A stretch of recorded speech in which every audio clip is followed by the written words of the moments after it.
যারা এই প্রস্তাবের পক্ষে আছেন তারা হাঁ বলুন। যারা এই প্রস্তাবের বিপক্ষে আছেন তারা না বলুন। আমার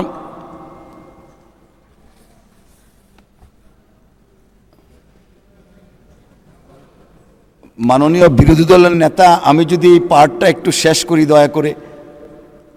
আমি এখন বিলের দফাগুলো সংসদের সামনে পেশ করছি।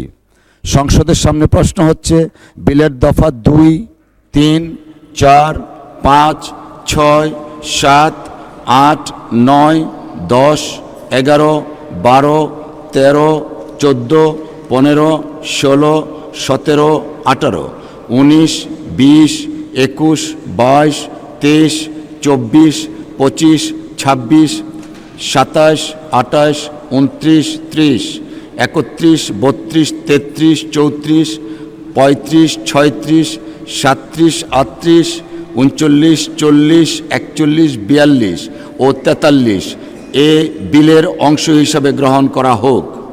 যারা এই প্রস্তাবের পক্ষে আছেন তারা হাঁ বলুন। যারা এই প্রস্তাবের বিপক্ষে আছেন তারা না বলুন। আমার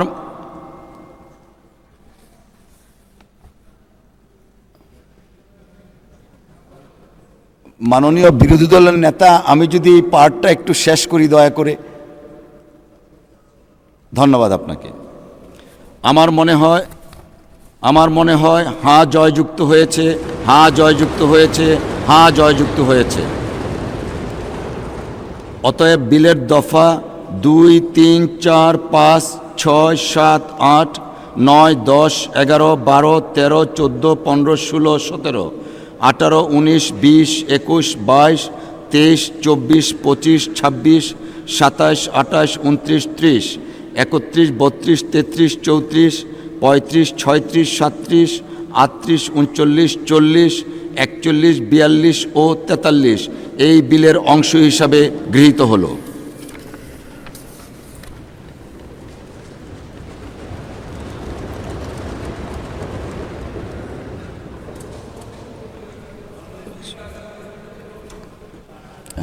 এখন তো এইটা এখন কি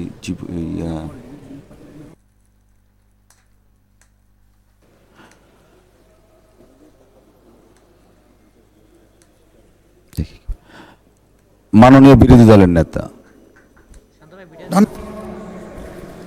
এটা 8 নম্বরে যেখানে প্রপোজ করা হয়েছে, পেজ হলো 49, ফার্স্ট প্যারার শেষ শব্দটা, এটা কি সিট হবে না কনস্টিটিউয়েন্সি হবে? কোনটা? মাননীয় বিরোধী দলের নেতা, দয়া করে আবার একটু রিপিট করেন, আমরা শুনি কোন বিষয়টা আপনি বলতে চাচ্ছিলেন। এটা পৃষ্ঠা নম্বর 49, 8-এর বি, সেকেন্ড পেজে ফার্স্ট প্যারার শেষ শব্দ। আপনি কি ওই যে রিপোর্ট থেকে পড়ছেন নাকি? যে আমি এখানে যা পেয়েছি তার থেকে পড়তেছি। ওখানে লেখা আছে returning officer shall by public notice declare such candidate to be elected to the seat or constituency. মাননীয় বিরোধী দলের নেতা, মেহরবানি করে একটু ধৈর্য ধরুন, আমি একটু দেখে নেই, আমার সামনে নাই যা আপনি রেফার করছেন। ধন্যবাদ। কি হয়েছে?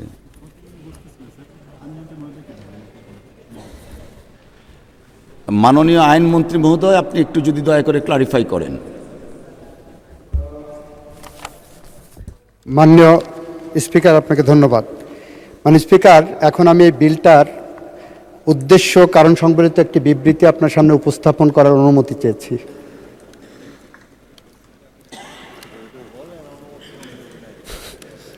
ফর্মালিটিস। মাননীয় স্পিকার, আমি বিলটির উদ্দেশ্য কারণ সংবলিত বিবৃতি দেওয়ার জন্য অনুমতি প্রার্থনা করেছি। মাননীয় মন্ত্রী, প্লিজ। নির্বাচন সংশ্লিষ্ট কার্যক্রম সুষ্ঠুভাবে সম্পাদনের সুবিধার্থে representation of the people order 1972 সংশোধন ক্রমে representation of the people amendment ordinance 2025 এবং representation of people second amendment ordinance 2025 প্রণয়ন ও জারি করা হয়। সংবিধানের 93 অনুচ্ছেদের দফা 2 এর বিধান অনুযায়ী 12 মার্চ 2026 তারিখে অনুষ্ঠিত ত্রয়োদশ জাতীয় সংসদের প্রথম অধিবেশনের প্রথম বৈঠকে উক্ত অধ্যাদেশ দুটি উপস্থাপন করা হয়। উক্ত অধ্যাদেশ দুটির মধ্যে প্রণীত বিধানসমূহ ত্রয়োদশ জাতীয় সংসদ নির্বাচনে প্রয়োগ করা হয়েছে। উক্ত অধ্যাদেশ দুটির ধারাবাহিকতা রক্ষার্থে সংবিধানের 93 অনুচ্ছেদের দফা 2 এর বিধান অনুযায়ী ত্রয়োদশ জাতীয় সংসদের প্রথম অধিবেশনের প্রথম বৈঠক হতে 30 দিনের মধ্যে সংসদে বিল আকার উপস্থাপন পূর্বক পাশ করতে হবে। তাই উক্ত অধ্যাদেশ দুটির বিধানাবলী সমন্বয়ে একটি আইন প্রণয়ন করা সমীচীন হবে। প্রস্তাবিত বিলটি আইনে পরিণত হলে জাতীয় সংসদের নির্বাচন সংশ্লিষ্ট কার্যক্রম আরও সুষ্ঠুভাবে সম্পন্ন করা সম্ভব হবে। মাননীয় স্পিকার, সে কারণে representation of the people order 1972 এর অধিকতর সংশোধনকল্পে আনিত বিলটি পাশ করা হোক।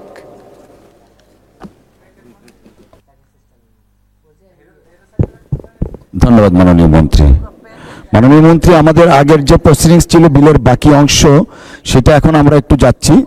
সংসদের সামনে প্রশ্ন হচ্ছে বিলের 1 দফা বলবৎকরণ দফা প্রস্তাবনা প্রবর্তন এবং শিরোনাম এ বিলের অংশ হিসাবে গ্রহণ করা হোক। যারা এই প্রস্তাবের পক্ষে আছেন তারা হ্যাঁ বলুন, যারা এই প্রস্তাবের বিপক্ষে আছেন তারা না বলুন। আমার মনে হয় হ্যাঁ জয়যুক্ত হয়েছে, হ্যাঁ জয়যুক্ত হয়েছে, হ্যাঁ জয়যুক্ত হয়েছে। অতএব বিলের 1 দফা বলবৎকরণ দফা প্রস্তাবনা প্রবর্তন এবং শিরোনামা এই বিলের অংশ হিসাবে গৃহীত হলো।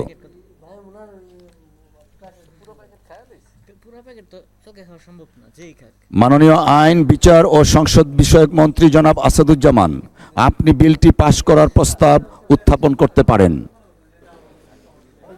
মাননীয় speaker, representation of the people order 1972 এর অধিকতর সংশোধনকল্পে আনিত বিলটি পাশ করা হোক। Representation of the people amendment bill 2026 উত্থাপিত আকারে পাশ করা হোক। সংসদের সামনে প্রশ্ন হচ্ছে সংসদে উত্থাপিত representation of people's amendment bill 2026 পাশ করা হোক। যারা এই প্রস্তাবের পক্ষে আছেন তারা হ্যাঁ বলুন, যারা এই প্রস্তাবের বিপক্ষে আছেন তারা না বলুন। আমার মনে হয় হ্যাঁ জয়যুক্ত হয়েছে, হ্যাঁ জয়যুক্ত হয়েছে, হ্যাঁ জয়যুক্ত হয়েছে। অতএব সংসদে উত্থাপিত representation of people amendment bill 2026 পাশ হলো।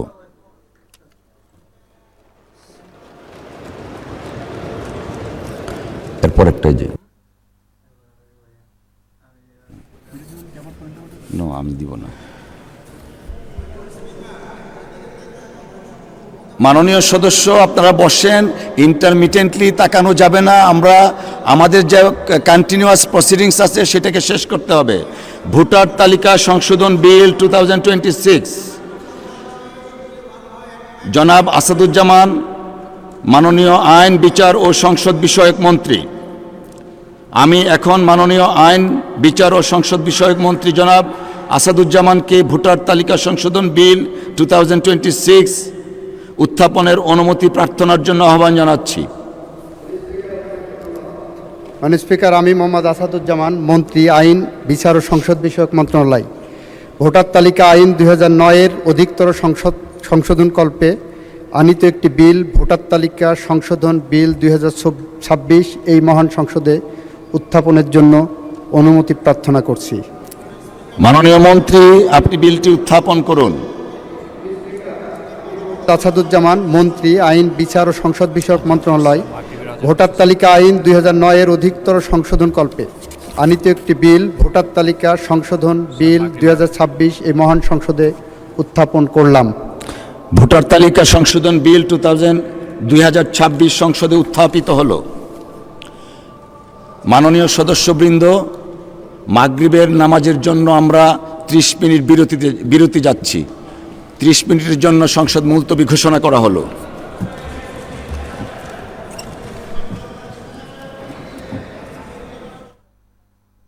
আপনার স্বপ্নগুলো আকাশ ছুবে প্রবাসীর হেলিকপ্টারের মাধ্যমে। বিয়ে, জন্মদিন অথবা যে কোনো বিশেষ প্রয়োজনে হেলিকপ্টার ভাড়া করতে যোগাযোগ করুন স্ক্রিনে দেয়া নাম্বারে। প্রবাসীর হেলিকপ্টার, নিরাপদ ও সাশ্রয়ী বাহনের বিশ্বস্ত নাম।